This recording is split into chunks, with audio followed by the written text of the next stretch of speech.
भक्तजनेभ्यो वैष्णवेभ्यो नमो नमः। नमो विष्णुपादाय कृष्णपृष्ठाय भूतले श्रीमते भक्तिवेदांता स्वामिन्निति नामिने। नमस्ते सरस्वती देवी गौरवाणी प्रचारिणे निर्विशेष शून्यवादी पाश्चात्य देशतारिणे। जय श्री कृष्ण चैतन्य प्रभु नित्यानंद श्री अद्वैत गदाधर श्रीवासादि गौर भक्तवृंद। हरे कृष्णा कृष्णा कृष्णा हरे हरे, हरे Ram Ram Ram Hare Hare.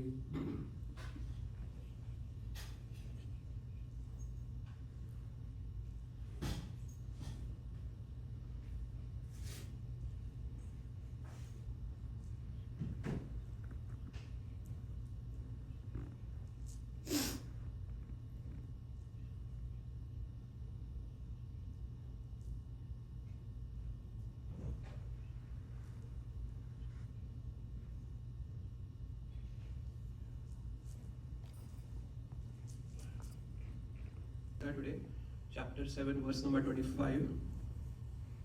So if you like, you can take the verse out on your phones or on Bhagavad Gita.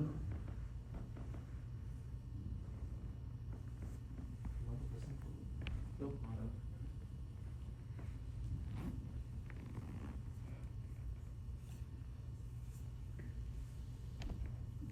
So let's recite this verse. You can repeat after me. नाहं प्रकाश सर्वस्य योगमाया समावृतः मूढोऽयं नाभिजानाति लोको मामजमव्ययम्। नाहं प्रकाश सर्वस्य योगमाया समावृतः मूढोऽयं नाभिजानाति लोको मामजमव्ययम्। नाहं प्रकाश सर्वस्य योगमाया समावृतः मूढोऽयं नाभिजानाति लोको मामजमव्ययम्।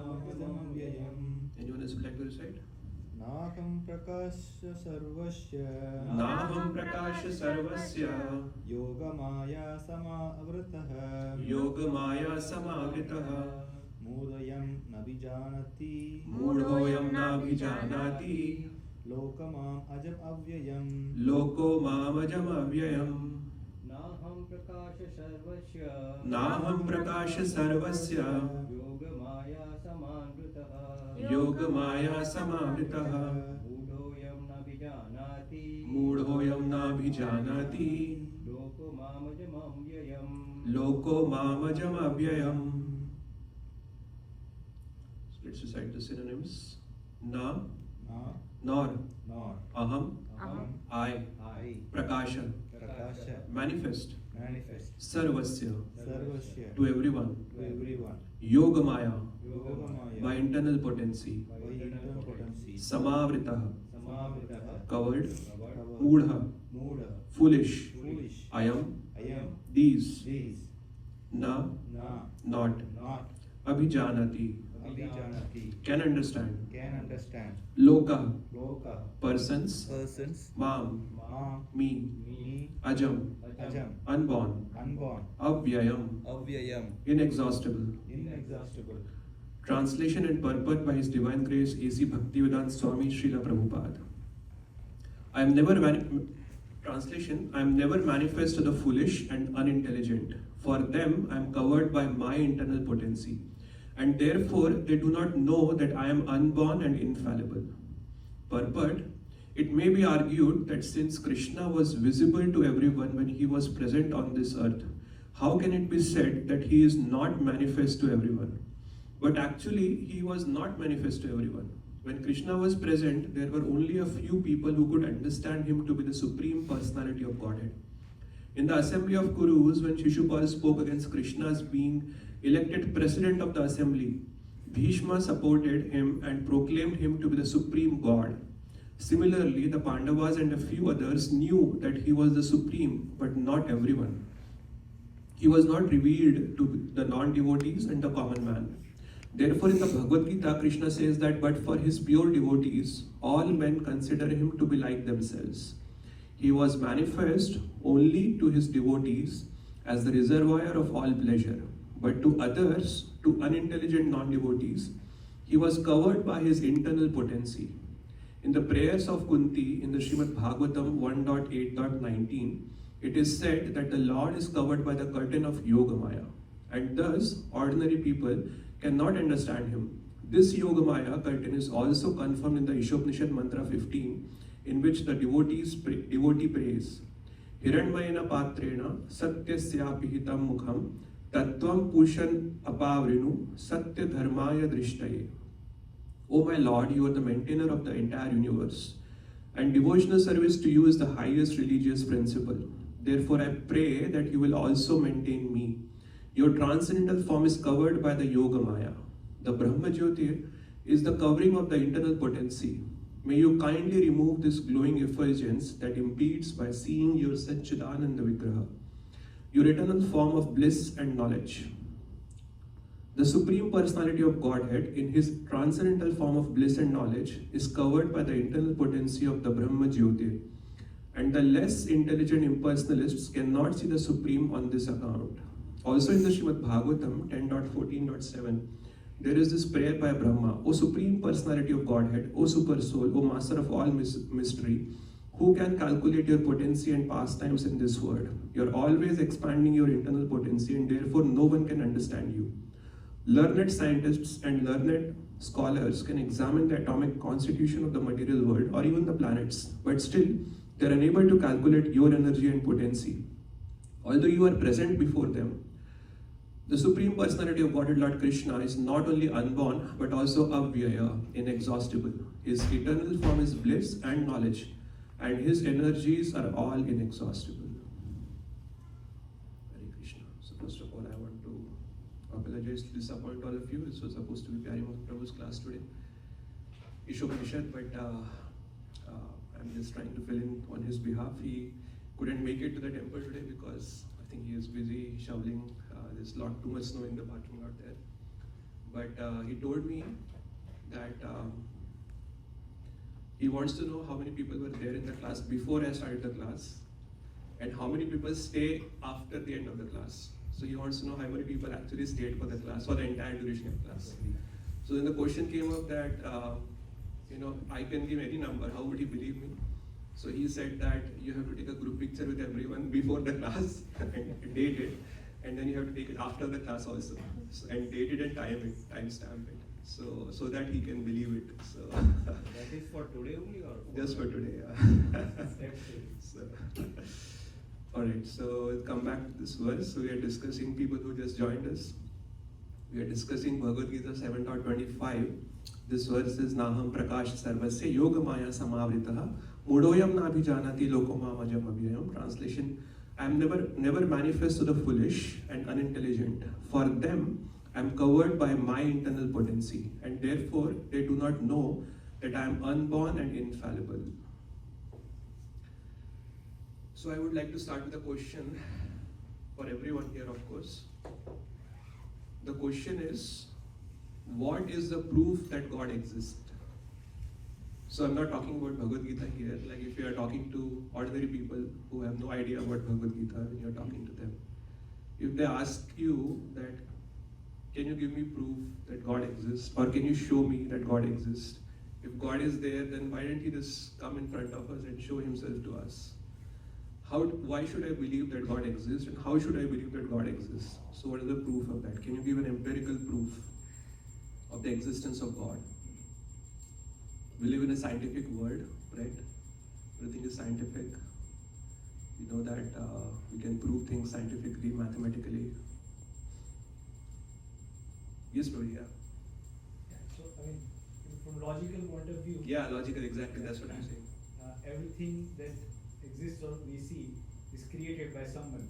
Okay. And if you go back to the source of who created this, eventually the final creator, that final creator is God. But why does everything has to come from something? So the Buddhist idea is that it always existed. It's eternal. It's there. Just everything is there. All the entire universe is there. That's the Buddhist idea. Yeah, because you're just able to see what you are able to see with your ability right now. You're not able to see beyond your ability. Okay. That's the thing. For example, scientists can just see only up to the light years. They cannot see beyond the light years. So they may think that, okay, this is the universe that we are able to see, but there is way beyond that. Yeah. So So. you have the limited ability to see.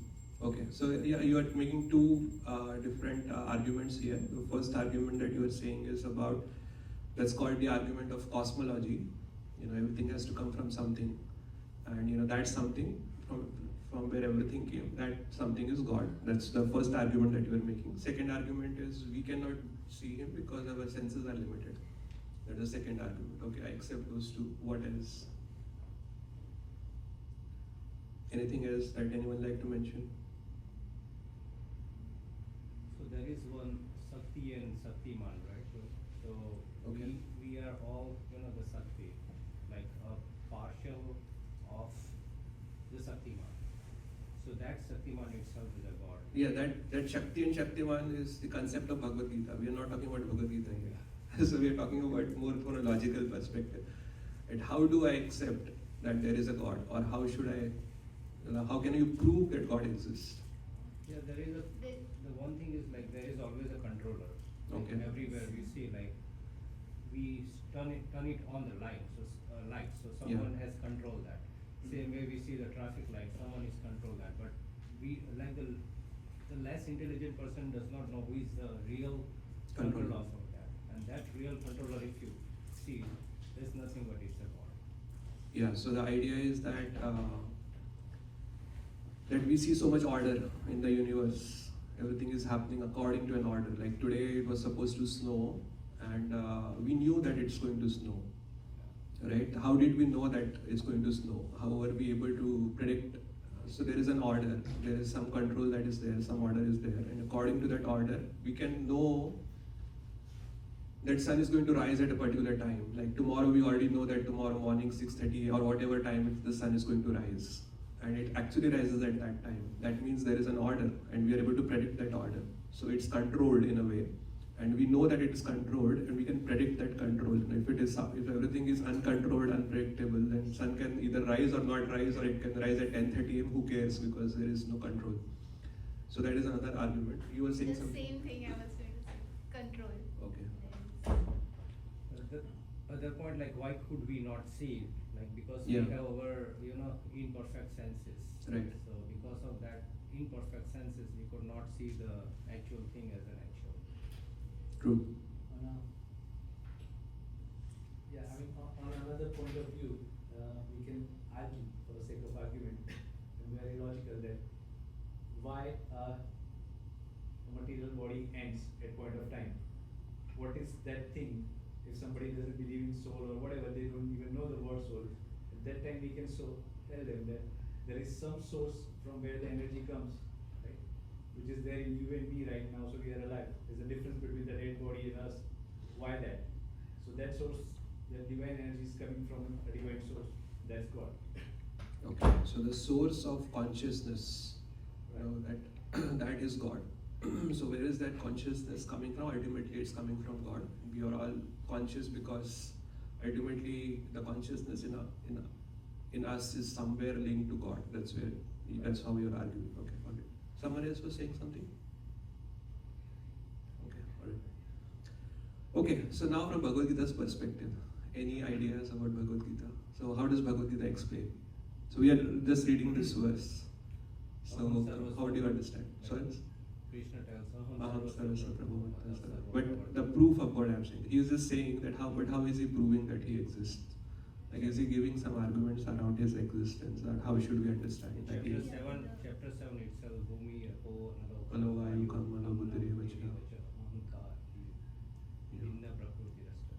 So he's talking about his energies. Coming up. So we see his energy is present, and that's how we can infer that God exists. Yes, Manu. 2.11 or 12 is there, no? There was never a time when I did not exist and you and the kings. No, so that is This is showing the eternal on each So that is the argument about the soul, that soul is eternal. Yes. Na tvayavaham jatu nasam na tvam nemi janati bhava. In the chain of Even the basis of creation, you only said there is a verse for that also. Yeah. I am the basis of the Yachapi sarvabhutanam bijam tatam 10:39. Alright, so if we talk about this particular verse, so what Krishna is saying that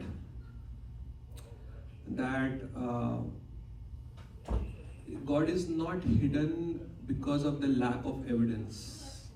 Why is God hidden? Because of the lack of qualification.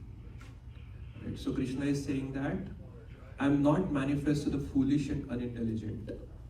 So that means that at somewhere there has to be some qualification there to perceive God's presence. Now we can argue that qualification in various ways. We can say that we do not have the senses to see God. And Srila Prabhupada also said that he was questioned that can you show me God? So Prabhupada said that first show me the eyes to see God. Do you have the eyes to see God? And that's how Prabhupada asked. And actually what to speak about God, God is accepted to be transcendental spiritual entity. In the Bhagavad Gita we see that even the subtle matter, so the celestial realm. So there is a terrestrial is where we live. This is terrestrial. The earthly realm is called as terrestrial realm. Then above that is the celestial realm. Celestial is more subtle in nature, where the devatas reside, the Swargalokas and all. And we'll talk about celestial also, what is the proof of celestial existence and all. And then above celestial, as the Bhagavad Gita speaks, is the existence of the spirit, that is the spiritual world. So what to speak about spiritual world, we cannot even see the celestial world. In the Bhagavad Gita, in the 11th chapter, when Krishna was revealing his universal form, and this universal form is accepted to be not spiritual, it is the universe, the form of the universe is what Krishna is saying. So it's more celestial in nature. Of course, Krishna is also revealing his spiritual form also later. But even to see that universal form, Krishna says, Divyam dadami te chakshur pashyame yogameshwaram, that I give you divine eyes so that you can see. So with our normal eyes, according to Bhagavad Gita, of course, we are not talking about logic here right now. We'll come to logic also. But according to Bhagavad Gita, even to see the subtle matter, we have to get some certain kind of eyes. And that's where Krishna gives those eyes to Arjuna, and that's how Arjuna was able to see the celestial realm also. So that is the first part. So basically it is not a matter of evidence, it is a matter of qualification. Now as we have been discussing that, so what does empirical proof mean? So first of all, let's talk about the proof. So we have mathematical proofs. So we put an equation that this plus this equal to this, and we can prove things mathematically. Now actually, mathematically speaking, if we have to say that can you prove something mathematically, we cannot even prove that we exist. And how can I prove mathematically that I exist or you exist? Or can you mathematically prove that your mother loves you? Can someone prove that mathematically, that my mother loves me? We cannot prove it. Now talking about proof, now there is a proof that are given in the court of law. Now actually in the court of law, it's not exactly proof. What is given is they are evidences, and when there are the evidences, when there are certain coherent evidences on a certain line, the court of law has to decide whether all the evidences constitutes proof enough, to establish someone's culpability. Like if someone has to be established culpable of a particular crime, so how does it work is, we provide evidences. The advocates or the lawyers, they will provide evidences, and the judge has to decide whether the evidence is good enough to consider as proof of someone's culpability. So now those kind of proofs will probably not work in case of the existence of God. So why?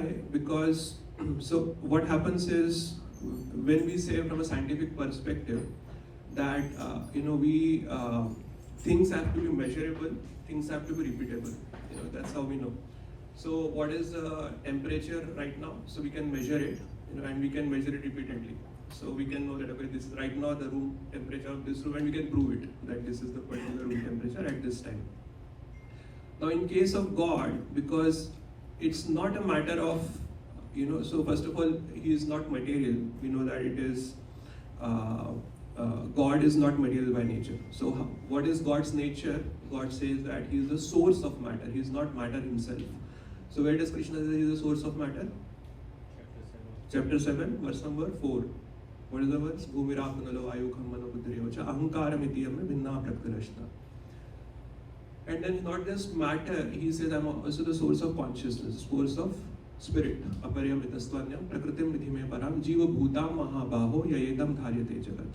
That he is the source of matter and he is also the source of spirit.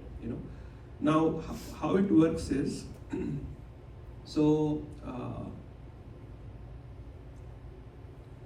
in order to actually how Srila Prabhupada explains or how the Vedic literature explains, so it is not, as Prabhuji was also saying, that we cannot see Krishna by our own senses because our senses are defective or they are not good enough to see God because our senses are material. We just discussed that we cannot even see subtle matter with our senses. So what is subtle? So what is subtle matter? Can someone explain what is subtle? In our own body, there is subtle matter. What is that subtle matter? Mind intelligence. Mind. Who accepts that he has intelligence? Everyone accepts that. Someone who doesn't accept that they have intelligence, can they raise their hand? Everybody accepts, right, that we have intelligence. But we cannot see intelligence. It's accepted that we have intelligence. Similarly, we have mind and we have false ego. What is false ego? False ego is the idea of me being me. That is, why is it called false? Because right now I'm identifying it as with this material body. So this idea of false ego, actually it is explained that it is a product of Maya. How is it Maya? So in the Bhagavatam it is mentioned that Maya has two potencies. What are the two potencies? Anyone knows? Prabhupada also writes elaborately about it. There are two parts to Maya. So we know Maya. What is Maya first of all? Let's define Maya first of all. What is Maya? According to Bhagavatam, illusion. But how does Bhagavatam describes Maya? How does Bhagavatam defines Maya? You Maya and Mahamaya. There are two different kinds of Maya, but what is Maya exactly? Like, I can say, okay, I'm in Maya, but what does it mean I'm in Maya? Illusion. Yeah, but what does it mean? Like, how do I know I'm in illusion? And when am I in illusion? When I'm not in illusion? Am I like, is it that I'm always in illusion? Or sometimes I'm in illusion, sometimes I'm not in illusion? So how do I know when I'm in illusion, when I'm not in illusion? When intelligence is covered by ignorance. Okay, so in the Bhagavatam, there's a description that comes between Lord Brahma and Vishnu, and Lord Vishnu describes that what is Maya. He says that to see things, like if we see anything that has, anything that has any value in it, but we don't see its connection with Krishna or Vishnu, then we are in Maya. So when we see things independent of Lord Vishnu, then we know that it is Maya. So it's in the second canto, I believe, if I'm not wrong, 11th chapter. The name of the chapter is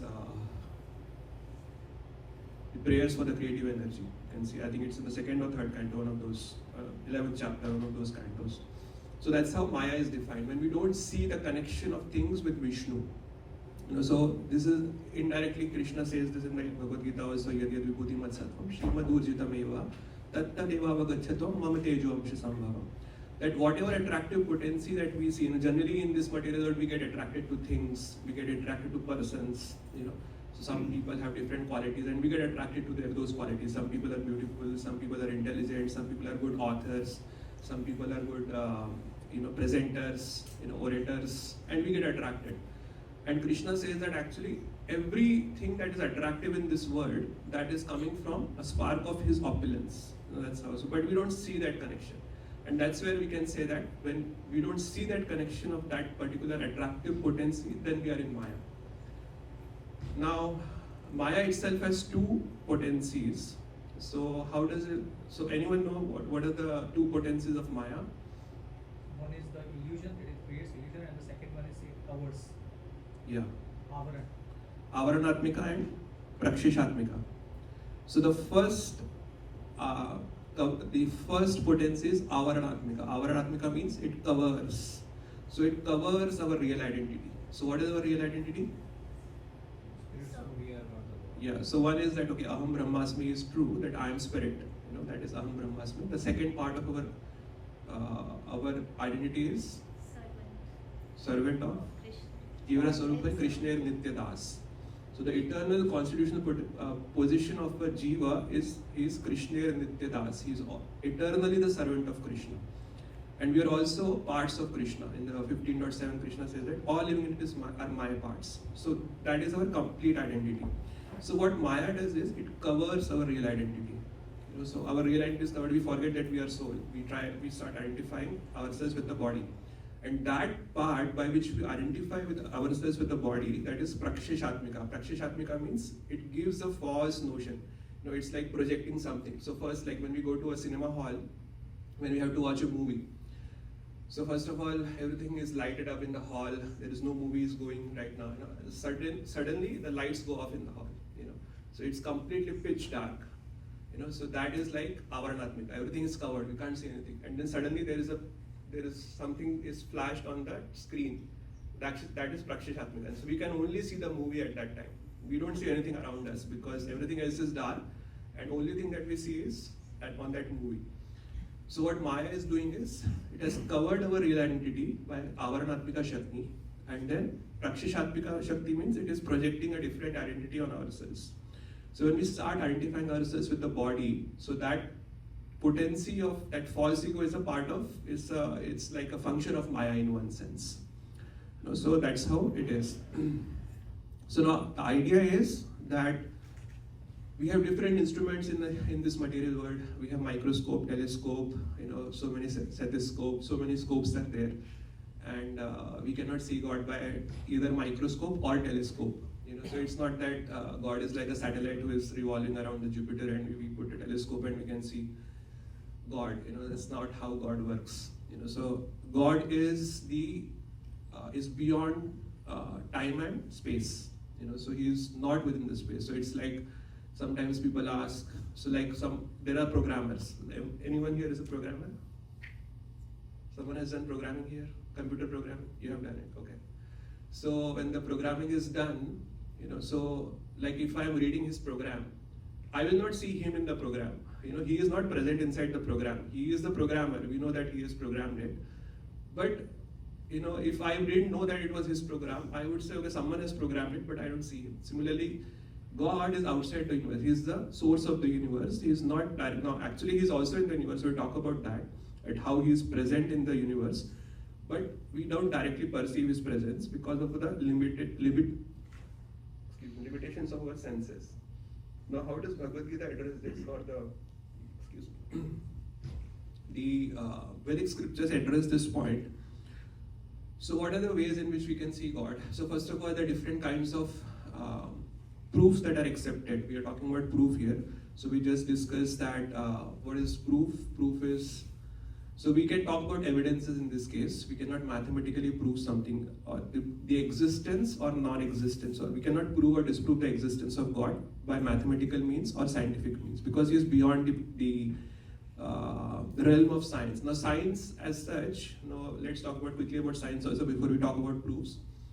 So how does science work? Science works on the principle of methodological naturalism. So naturalism means it looks for material causes for material phenomena. That is the definition of science. By nature, by definition, it won't go to anything beyond the material causes. So for example, there are so many different supernatural things that are happening. There are different scientists who have written about supernatural things, but science would itself not talk about supernatural, because that is not the scope of science. So when I say supernatural, there are documented studies about, say, out-of-body experiences where patients who have been operated upon, they have seen themselves from outside of the body. There are in Canada recently, like very recently, within the last 5 years, there was a experiment done, and don't ask me the details because I'm not a scientist myself, but what he established by his scientific experiments is that the source of consciousness is extracerebral. Extracerebral means the idea is that the consciousness is within the brain. So the consciousness itself, it is produced within the brain by some neurological phenomena. But he proved by his experiments that the source of consciousness is extracerebral. It's beyond the brain, it is outside of the body. That is the source of consciousness. I'm sorry, how did we come here? I think I lost the track of. The proof, I think. Yeah, we were talking about science itself. How does science work? So, God himself is beyond the concept. Science cannot prove a lot of things. For example, science assumes that the universe exists. It cannot prove origin. How did the universe origin? It just accepts that universe is accepted. It tries to explain different natural phenomena. Like for example, gravity. So gravity itself, that the ability of two things to attract two masses, two material bodies to attract each other, that is gravity. So that natural phenomena already exists. So what Newton did is he just gave the name to that phenomena. Now so all these scientific discoveries were made, and people started thinking that now we don't need God to explain anything. So there were certain scientists who were theistic, and they were quick to say that these things, they just explain a phenomena. They don't explain the cause of the phenomena. Like who is the source of gravity? That we cannot explain. We can explain a phenomenon, we can see a phenomena that gravity is working, and we can give some mathematical formulas that if I release a particular object from this height, when will this hit the ground? You can calculate all of that by mathematics. But why does gravity exist at all? What is the source of gravity? That science cannot explain. So the science cannot explain the origin of universe, and science itself. There are the scientific magazines, and they have clearly said that these are top 10 things. There are many things that science cannot explain, but top 10 things they have published. That are the top 10 things which science cannot exist, and people should not try to ask science about these things. So one of this is the origin, the question of origin. The second is question of purpose. That we accept that everything exists, but why do we exist? What is the purpose? So, for example, science can explain that if I put arsenic in my grandmother's breakfast, I can get the inheritance faster. But science cannot tell that is it right to do or wrong. It is right or wrong. So the question of purpose, the question of the sense of right and wrong, the question of origin, all these things science cannot explain. So there are a lot of things that science cannot explain. Now from a Vedic perspective, so Vedas talk about different kinds of evidences. So again, we are not talking about proof here, we are talking about evidences. There are two different things. The first is pratyaksha pramana. What is pratyaksha pramana? Directly perceiving something. So we can directly perceive about certain things with our senses. Did I hear the conch? No. Okay, yes, I was thinking. So we can, so pratyaksha pramana is when we can directly perceive something by our own senses. So for example, Bhagavad Gita also talks about pratyaksha pramana. It talks about in 9.2 pratyaksha avagamam dharmyam susukham kartum avyayam. That this devotional service is joyfully performed, and we can actually ourselves experience that joy. So that pratyaksha is also mentioned in the Bhagavad Gita. So that is one thing. Now obviously we cannot directly perceive God, and we'll talk about how to perceive God also. The other thing is anuman. Anuman means logic or inference. We can. So all these explanations about God, they are logical in that sense. The way Prabhu was explaining when we started the discussion, he gave certain pointers that these are the ways in which we can know God, or these are the ways in which I can logically infer that there is some God who exists. So there is an anuman praman, which is either logical or it is inferential. So actually that is what also happens in the court of law. So it is whatever evidences are produced in a court of law, then they try to infer that this is how the chain of events would have happened, which would have led to this particular crime. Of course, the person who is accused, he will not accept directly that I did this. So they try to infer, and they try to produce the series of events that would have happened. So here also we have logic or inference. So all these points that we discussed before, right when we started, they are all logical, or they are inferential, and they lead to us to that there is some God that exists. The third is, which is, everybody knows about it. Third is which? Praman.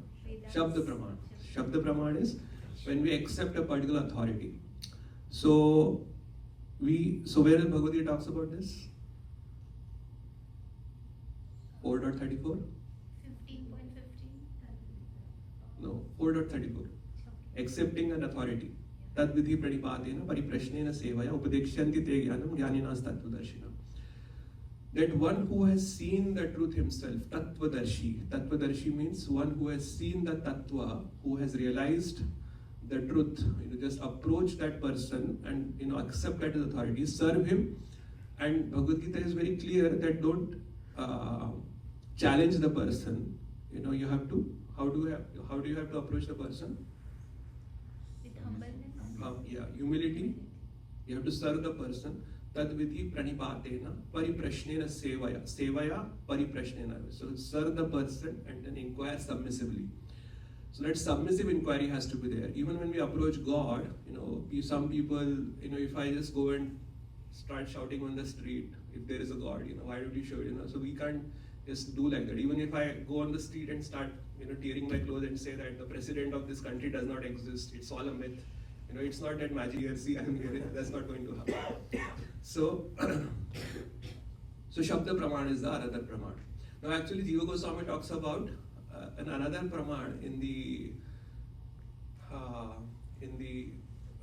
6 Sandarbhas. So he talks about the Anubhav. He says Anubhav is the highest Praman. Anubhav means our own realization.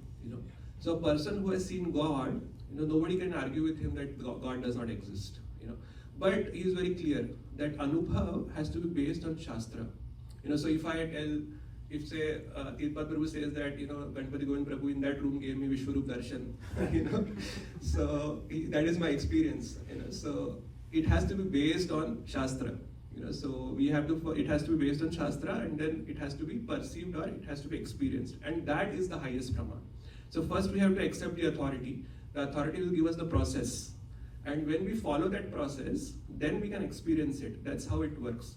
So when we started the class, we started with the prayers. Om Ajnana Timrandasya Jnananjana Shalakaya Chakshurun Baditam Yena Tasmai Shri Gurue Namaha. So what does a guru do? Jnananjana. Anjana is an ointment. So what he does is the guru puts the ointment of jnana on our eyes, and we can see through jnana chakshu, through the eyes of knowledge. And when we can see like that, then we can see God. So there has to be a process that is followed. So for example, Prabhupada says that a blind man cannot see sun.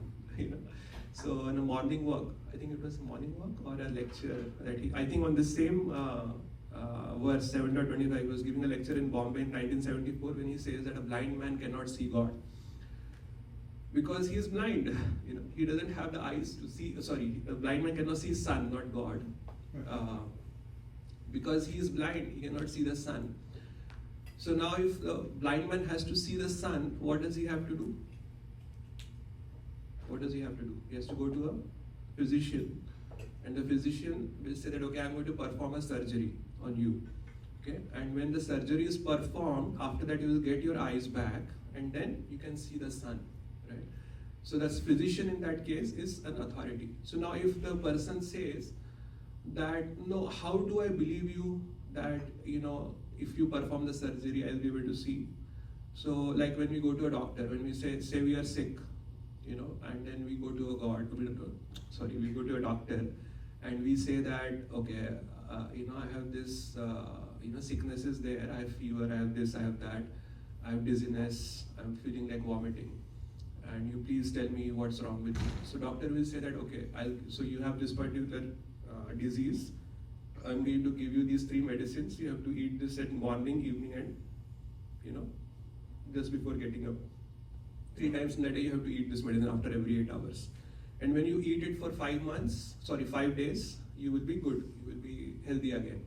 Now if the patient says that, how do I believe you? That I will not believe you. You first give me a proof that this medicine will cure me, then I will eat it. So what would the physician say? That no, you have got this wrong. This is not how it works. You have to take this medicine and then the symptoms, you can know that this will work The symptoms will start going down. Every day you will feel better, and one day you will feel that okay, now I'm perfectly fine.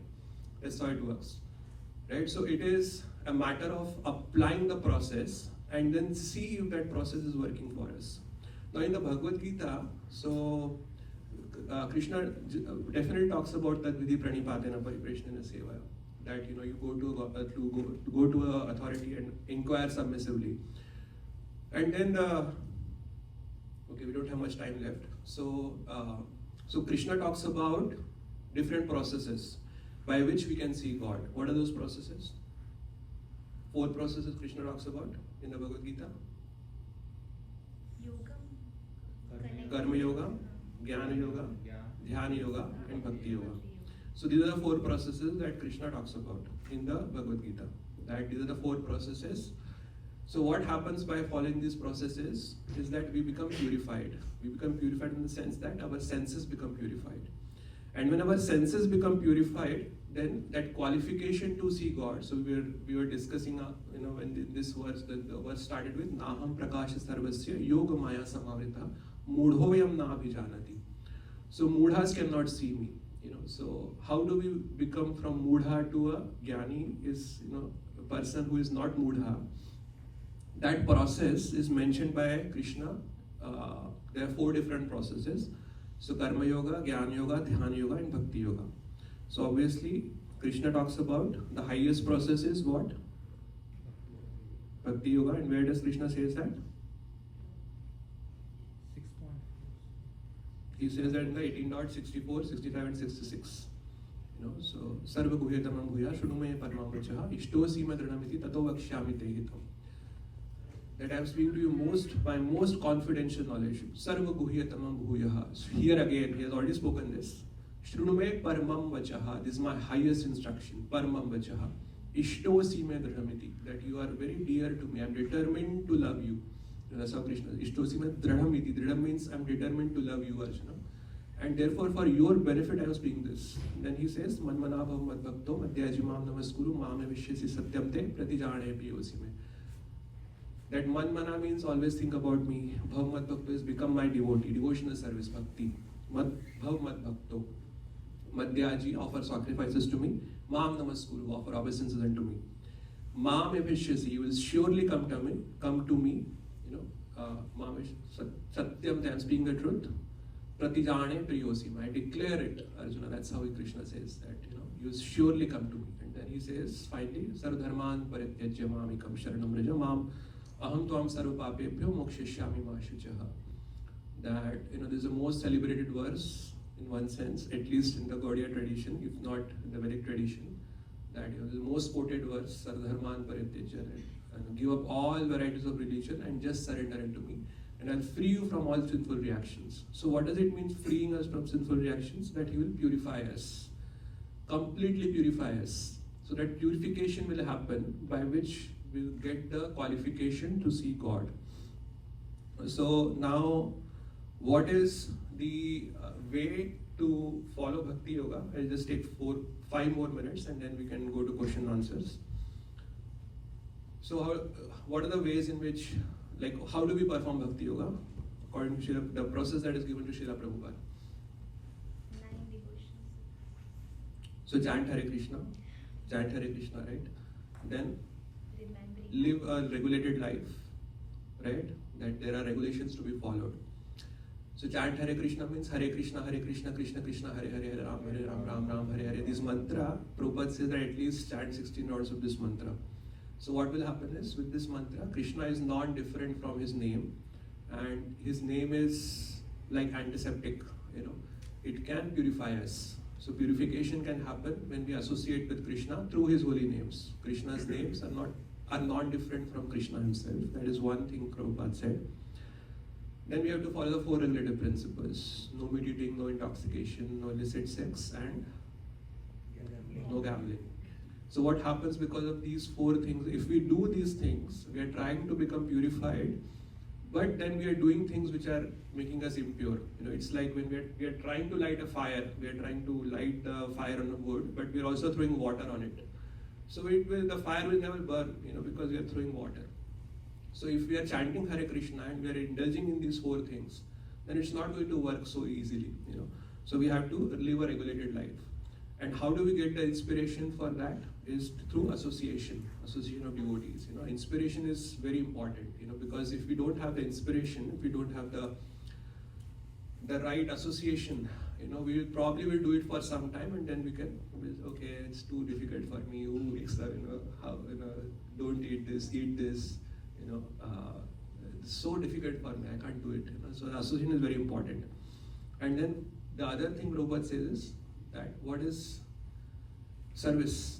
Service has to be done. Actually, there are 5 things that we have to understand here. So ABCD, as we say, A is association, B is books. Books is basically the philosophical explanation of things. You know, we do get questions sometimes, you know.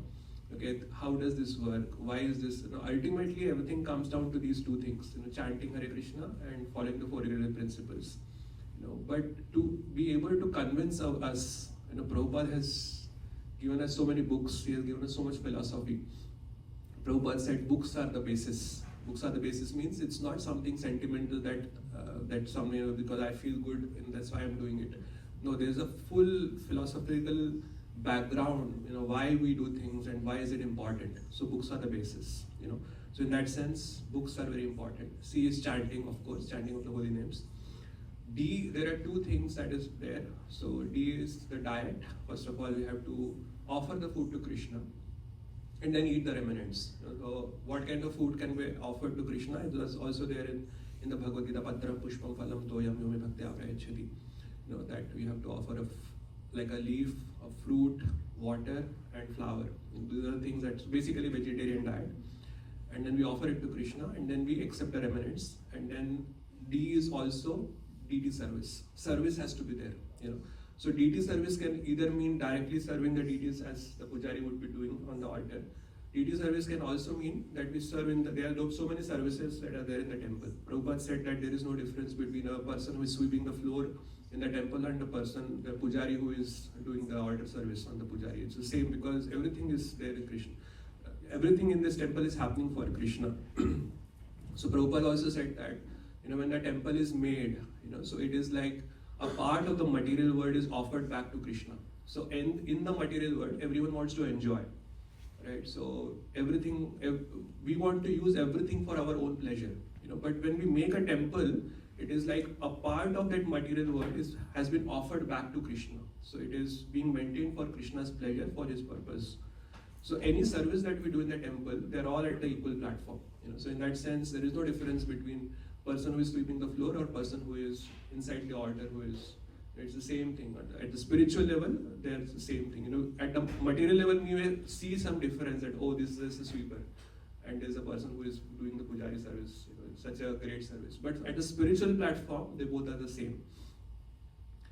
So again, A is association, B is books, C is chanting, D also stands for diet and deity service. So I think I can stop here and see if there are any questions, comments. If not, then we can discuss further. Any questions, comments, corrections? Anyone would like to add anything? Their own realizations?